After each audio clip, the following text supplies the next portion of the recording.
أعوذ بالله من الشيطان الرجيم بسم الله الرحمن الرحيم الحمد لله رب العالمين والصلاة والسلام على سيدنا محمد مصطفى وعلى آله وأصحابه أجمعين رب اشرح لي صدري ويسر لي أمري واحلل عقدة من لساني يفقهوا قولي ثم ما بعد السلام عليكم ورحمة الله وبركاته құрметті жамағат қауымы.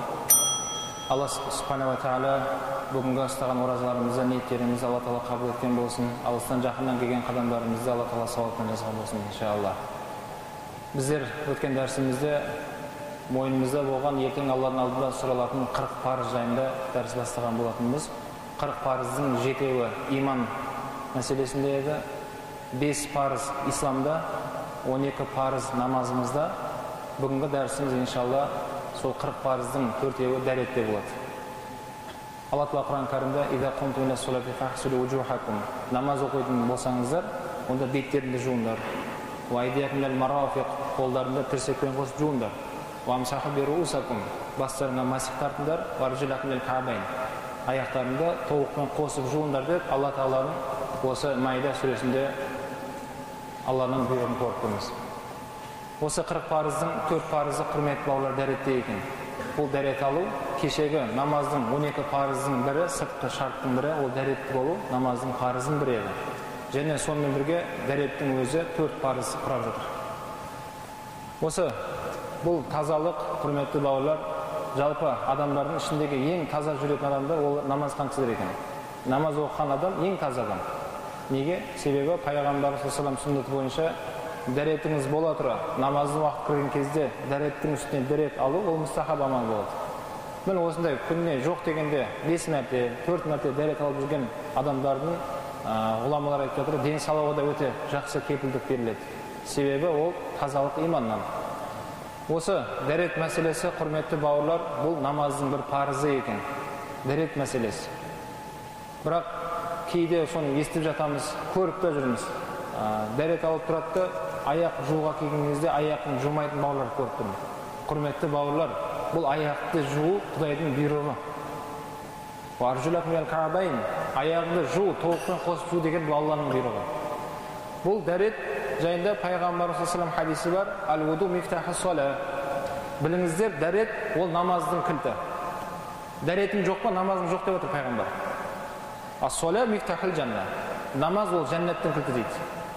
Бәрі бір-біріне қатысты дүниелер. Дәретің аяғыңды жумадың, сен дәретің жоқ.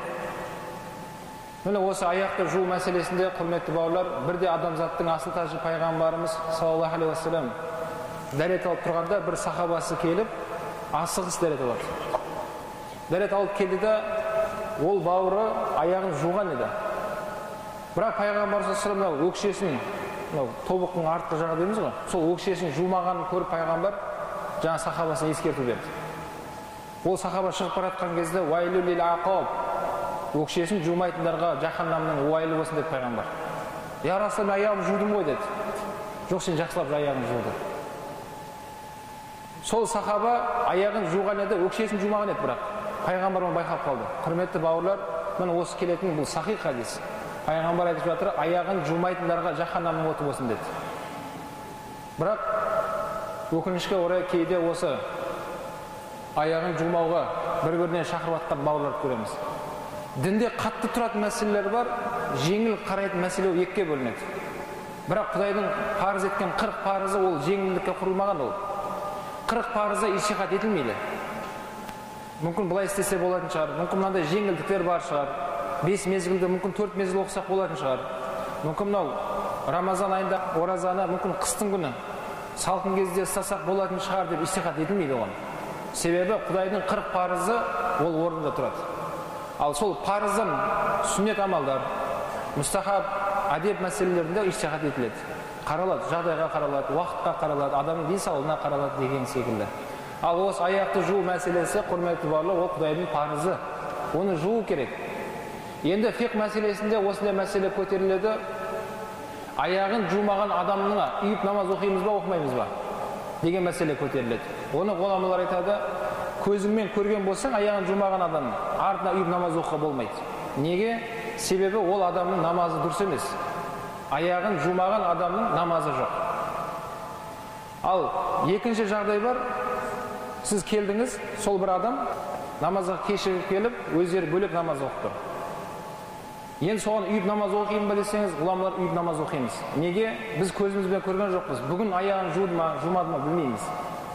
Biroq ertaga oxiratda o'zining namozidan, o'zini uyib o'qigan jamoatning namozidan sol imom so'raydi.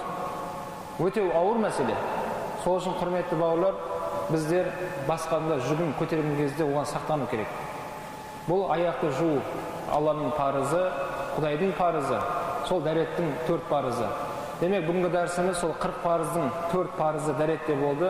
Betni juv, qo'lni juv, boshqa massiv tortuv, oyoqni juv.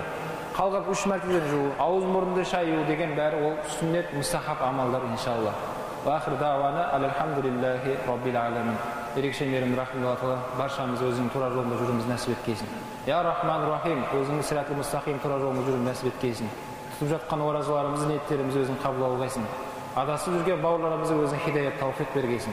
Allahümme salli ala seyyidina Muhammed Mustafa ve ala alihi ve ashabihi ecmaîn bi rahmetike ya erhamer rahimin.